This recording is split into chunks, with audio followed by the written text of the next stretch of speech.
मई 2011 खूंखार आतंकी Osama bin Laden को मार गिराया गया।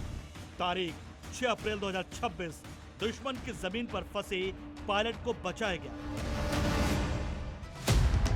अमेरिका ने एक बार फिर दुनिया को अपनी सैन्य ताकत और नो मैन लेफ्ट बिहाइंड की नीति का उदाहरण दिखाया है।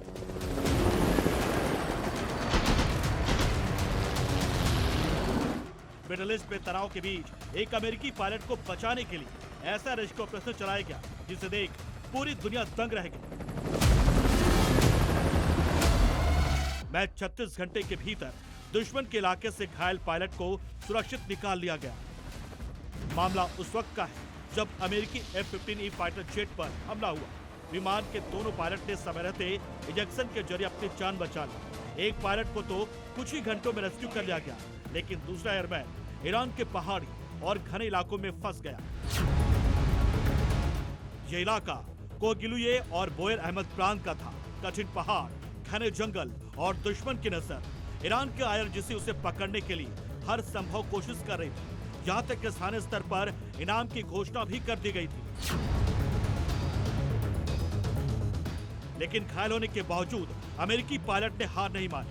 उसने अपनी सेरे ट्रेनिंग यानी सर्वाइव, इवेंट, रेसिस्ट और एस्केप का इस्तेमाल किया। करीब 36 घंटे तक वो दुश्मन के इलाके में छिपा रहा, बिना किसी मदद के, सिर्फ एक पिस्टल के सहारे।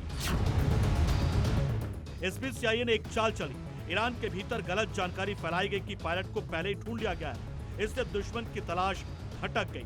साथ ही हाईटेक ट्रैकिंग और इमरजेंसी बीकन के जरिए पायलट की सटीक लोकेशन भी अमेरिका को मिल चुकी थी। इस ऑपरेशन में सर्वाइवल सिस्टम ने भी अहम भूमिका निभाई, जो तकनीक, रणनीति और ट्रेनिंग का अनूठा कॉम्बिनेशन है। पायलट के पास सर्वाइवल किट जिसमें कंपास, सिग्नल मिरर, आधुनिक GPS सिस्टम होता है जो अपनी लोकेशन और सहयोगी को बताने में मदद करते हैं। लोकेशन मिलते ही वाशिंगटन में हलचल तेज हो गई। राष्ट्रपति ट्रंप ने तुरंत रेस्क्यू ऑपरेशन का आदेश दिया। इसके बाद शुरू हुआ एक बड़ा सैन्य अभियान,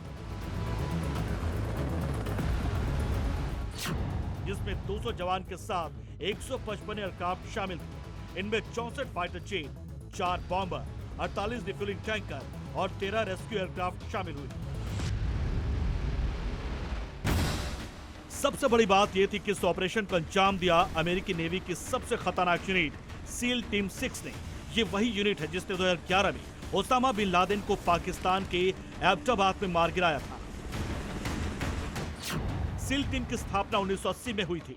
इस टीम में करीब 1500 से ज्यादा जवान होते हैं। हर जवान की औसत उम्र 30 साल होती है। इनके पास HK-416 assault rifle, MK-48 machine gun, SIG Sawyer, MK-13 sniper और बैरेट 50 कैलिबर वाले गन होते हैं। इसके अलावा नाइट विजन गॉगल्स ताकि कमांडो अंधेरे में देख सके, थर्मल इमेजिंग यानी गर्मी के जरिए दुश्मन का पता लग सके, बॉडी आर्मर, गोली से बचने के लिए, एनक्रिप्टेड रेडियो, सुरक्षित बातचीत के लिए, और इसके साथ ही सैटेलाइट कम्युनिकेशन भी होता है जिससे सीधे वो सेना के संपर्क में रहते हैं। लेकिन पायलट को बचाना आसान नहीं था। घने पहाड़ों के बीच दुश्मन के इलाके में जब अमेरिकी कमांडो एयरमैन तक पहुंचे तो वहां गोलीबारी भी हुई, लेकिन आखिर में घायल पायलट को सुरक्षित निकाल लिया गया और पूरी टीम बिना नुकसान के वापस लौट आई। हालांकि ईरान की तरफ से दावा किया गया था कि रेस्क्यू ऑपरेशन के दौरान उसने अमेरिका के एयरक्राफ्ट को मार गिराया था, लेकिन अमेरिकी राष्ट्रपति ने ईरान के दावों को खारिज करते हुए बताया क्योंकि अमेरिका सेना ने अपने विमान को तबाह कर दिया था।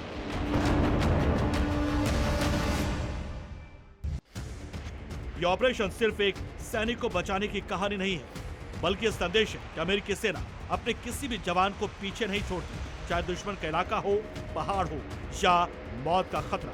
मिशन पूरा करना ही उनका मकसद होता है। Bureau report, C media.